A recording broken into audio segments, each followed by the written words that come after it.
आता बघा मित्रांनो, इथे गणित काय दिलेलं आहे, 5/9 बरोबर 14/45 बरोबर 7/13 बरोबर प्रश्नार्थक चिन्ह। जेव्हा जेव्हा परीक्षेमध्ये असे गणित येतात मित्रांनो, तुम्ही जर योग्य ट्रिक लावली तर लगेच तुम्ही याचं उत्तर काढू शकता।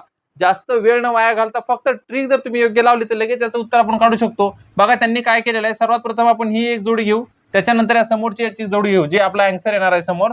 तर त्यांनी काय केलेलं आहे इथे 5+9, 5+9 जर आपण केलं, 5 आणि 9 14 बरोबर, आणि 5 गुणेला 9 जर आपण केलं, 5 9 45 बघा हे उत्तर आलेलं आहे। फक्त ट्रिक आपण यूज केलेली आहे मित्रांनो, इथं काय केलेलं आहे, ट्रिक यूज केलेली आहे। तसंच आपण समोर पण तेच घेणार आहे, 7+13, 7+13 जर केलं मित्रांनो, 7 आणि 13 किती होतात, 7 आणि 13 होतात 20 बरोबर, आणि 7 गुणेला जर 13 जर आपण केलं, 13 7 91, 13 7 91, तर आपलं उत्तर काय येणार आहे 20/91, काय येणार आहे 20/91।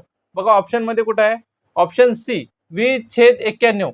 बघा अशा ट्रिक पद्धतीने गणित सोडवण्यासाठी तुम्ही आता चॅनलला सबस्क्राईब करा, लाईक करा आणि जास्तीत जास्त मित्रांपर्यंत शेअर करा। थँक्यू।